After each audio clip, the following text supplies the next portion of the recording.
Good morning everybody and welcome to another Sunday morning show.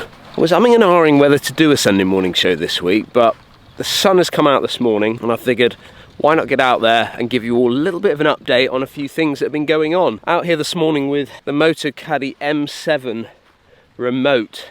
Did a little review with Foremost last week on all the new Motocaddy products, and this one just jumped out to me. I thought, do you know what, I've got a bad back. I need some help when I'm out on the golf course because I don't like carrying my golf bag and then holding this camera. So I thought, why not get out here and try out this Remote 7? I've asked Motocaddy if I could keep hold of it for a little while just to sort of put it to the test and maybe do a little review on it.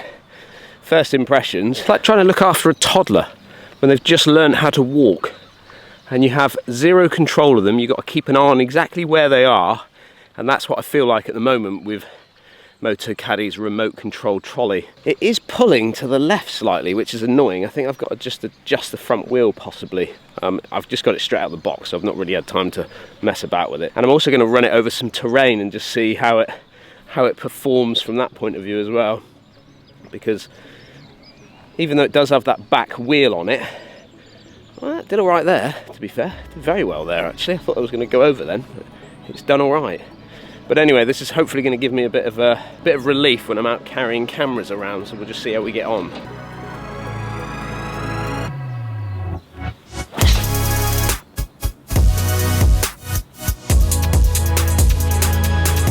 Do you know, it shows how long I've actually not been out onto the golf course, because back at the 13th green here, now the 13th green historically it's always been one of the wettest greens on the golf course, and the reason for that is because of this slope that runs down. Obviously all the water sort of runs down onto the green.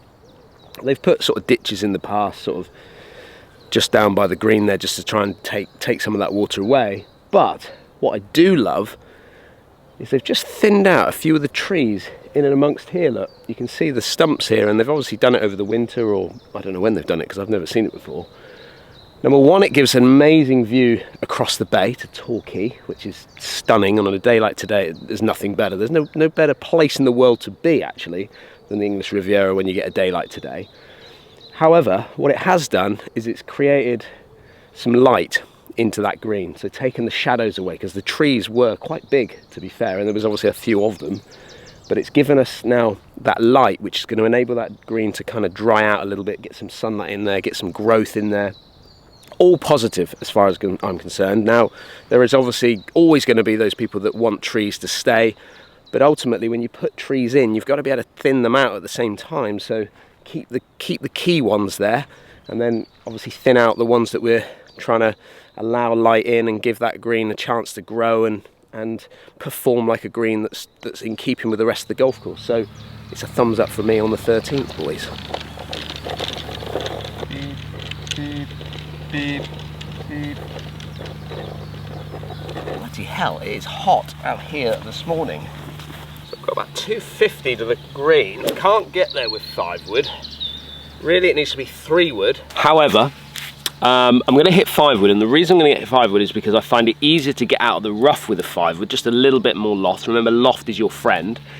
And I appreciate that it's not necessarily going to get there, but I'm going to lose some spin coming out of a lie like this, which enables me to be able to maybe get a little bit more run. So I'm expecting almost like a dippy shot, so it's not going to fly as far, but it might chase up through the gap and get it maybe towards this kind of front edge. That's the idea anyway. Just give you a bit of an insight into what goes through my mind when I'm coming out of the rough with longer clubs. Always go for a little bit more loft, and you're going to reduce that spin, therefore get a little bit more chase when you get it up there. Coming a bit right. Okay, I've missed all the traps, so we're all right. Well, I hope you enjoyed last week's Sunday morning show, all the way from France. That was actually filmed a couple of weeks ago. I just didn't have the time to get it edited and then piece it together. We've got our own bus tour trip to France in October. Still a few spaces left for that one, but we are heading back down to St Malo and going to be playing some of the golf courses that you've seen from that particular video last week. So if you are interested, like I say, a few more spaces left.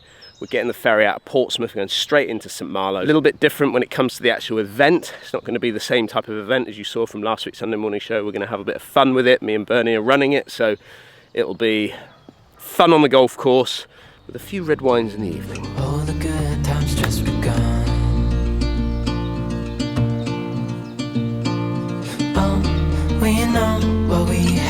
let's hold on tight. Found what we're looking for in life. Call us crazy, but things are finally right. With you and I, the future is bright. Can you believe I've actually made notes for this Sunday morning show, because there was a number of things that I wanted to get through. Not like me to make notes, not like me to make scripts for videos. That was actually a question that comes through from, well, lots of people actually. Certainly when we used to do the Sunday morning show with Bernie and I on the chairs. No scripts, absolutely no scripts. It's just a bit of a wing it. Occasionally I put the odd note down, and certainly when I'm doing foremost videos there is a note that I kind of go with, and generally it's just a few keywords and then create the video off the back of it. But I like it to kind of be natural, I like it to flow a little bit. It's like my trolley, which is flowing away into the distance. There's nothing scripted about that, it's just gone. Probably better get it back now, to be fair. Stop. I'm a good 40 yards away. Still no drama. Come on, back you come. It literally is a toddler.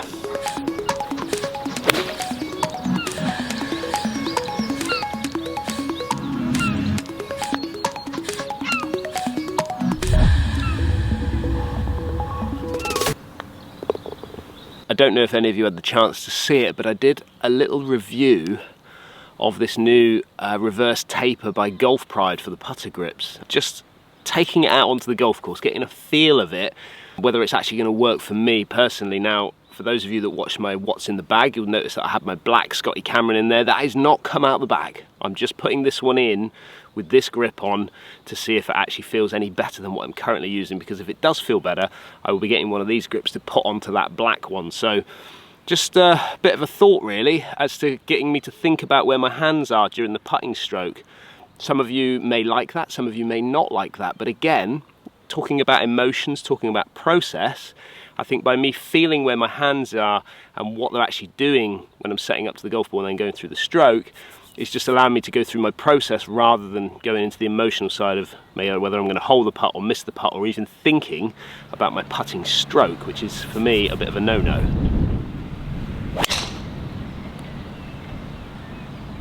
Straight over it.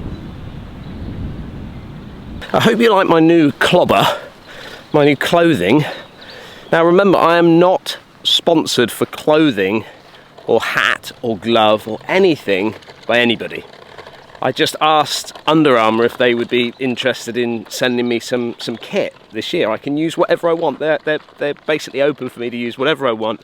The only thing that I'm contracted in to wear are the shoes, which I have to say I'm excited to be wearing them because comfort-wise, stability-wise, fantastic.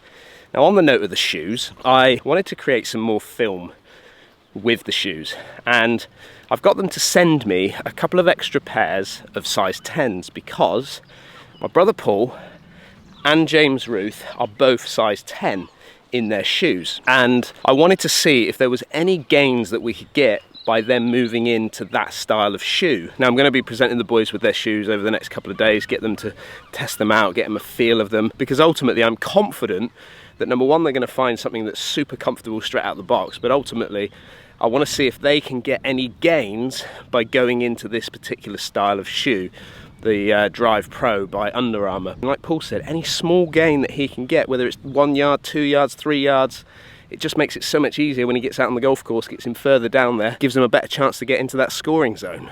I just wandered off without the trolley, just chatting with you guys, and left it behind back on the tee box. I've had to just fetch it.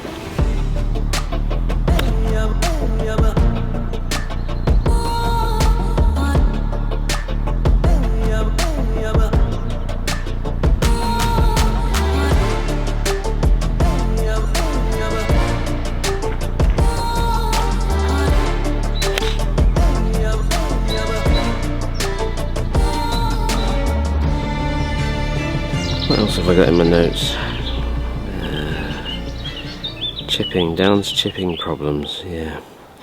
Travel update, up and coming trips, yeah, let's talk about that. Myself and Bernie, as you're probably watching this video, are in the van heading to a ferry port in the south of Wales to catch it all the way over to Rosslare in Ireland, and we're heading up into the kind of northwest coast of Ireland, and we're going to be doing 3 golf courses up in the northwest, and then we're heading back down to Portmarnock, where we're going to be meeting up with Alex Hedges and doing a little bit of filming with Alex. So that's the first big trip, which we're going to be away for a whole week doing that. Bernie and I coming up with some ideas as to what content we want to create, mixture of both channels, which will be a lot of fun, I hope.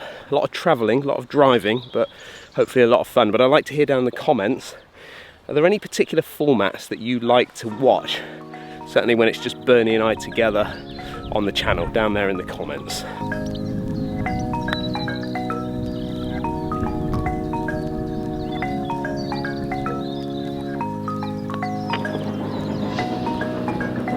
I can hear the steam train coming, which is always a delight.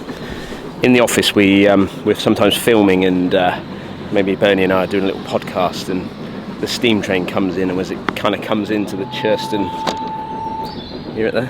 As it comes into the Churston railway station there, it gives off this almighty hoot, which always interrupts the filming. But I'll just share with you the steam train coming under the bridge here at Churston by the 18th.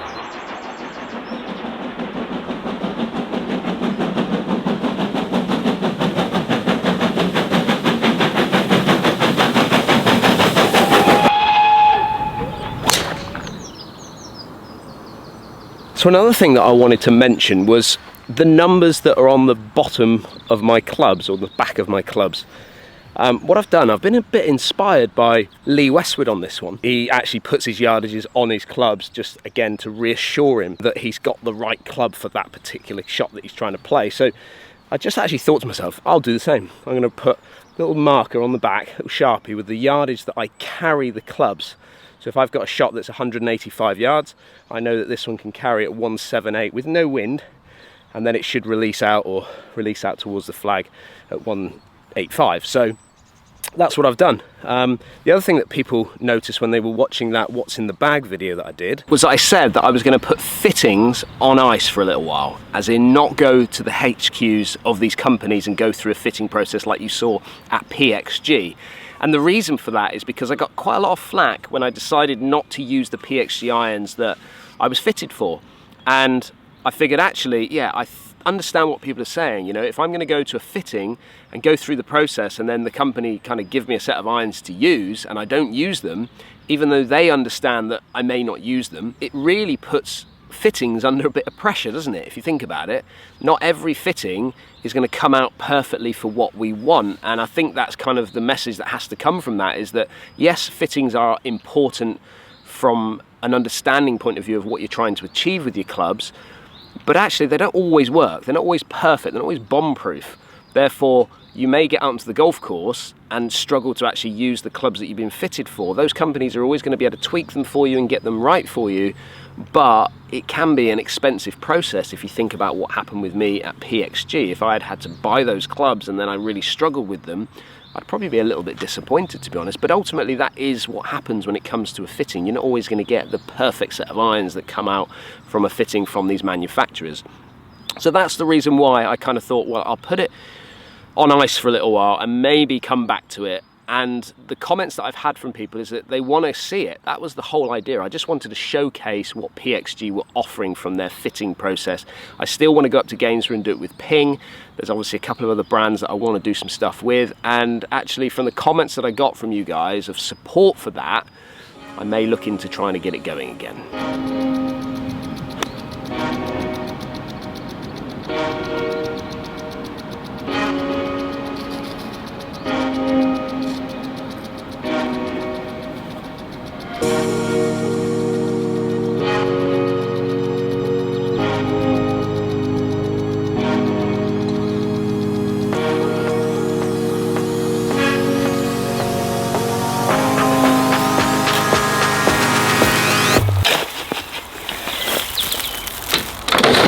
I know what you're thinking. What the bloody hell's he doing now? Well, I'm getting some mulch because I thought it was about time I give you a bit of an update on where we're at in the garden. So let's get my mulch and let's head back to the garden, share with you where we've got to at this point.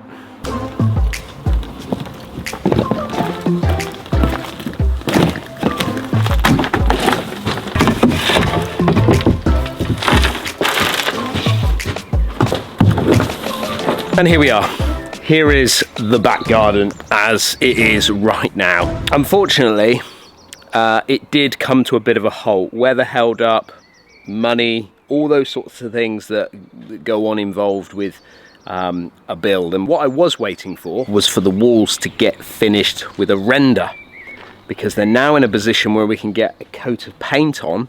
Still, look at it, still trying to dry out, and this has just been the issue. The actual soil behind that wall is still probably quite wet underneath, and is still holding the water in that render there. So what I've got now is I'm waiting on some granite dust. So the next level, which is going to be about 7 ton, which is going to be delivered on the front driveway, 7 tons of granite dust, which will give me the base that I need to be able to then put the grass on top. What I'm doing at the top part here is I've got some wood chippings, some mulch. I've got that from the golf club. They had some trees that came down up by the railway there on 18, and they mulched up some of the wood from there, and I'm able to get hold of some of that from them, which was absolutely fantastic. I love mulch. I think it looks so natural, and it's great for the dog being in here, and also it's a little bit cheaper than putting stones down and things like that. I'm putting an area up here. This is where the net's going to go, so I'm just sort of mulching that out.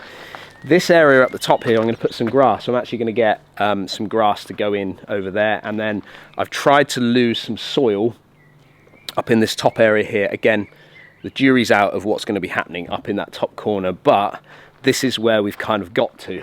Coping stones have gone on. Not sure if you actually saw the coping stones, but they've gone on right the way around the whole garden now, which actually it's starting to take shape. I know it's still a good couple of weeks away from it getting into the right position, but it's starting to take shape. So that was the update. I know that many of you have been asking, well, what's been going on in the garden? A couple of weeks away from, I think, being absolutely spot on and in a position where we can actually do some putting videos out here, because I've got a few little gadgets that I want to share with you as well. Now, I hope you've enjoyed that Sunday morning show. Just an update. Like I said, it wasn't really going to take place, but I thought you deserved a bit of an update of what we're up to. We're going to be heading out to Ireland, as I've said, and please, down there in the comments, what would you like to see from Bernie and I when we're out in Ireland? If you are new to the channel, hit that subscribe button, and I'll see you again. I'll see you from Ireland next week. Thanks for watching.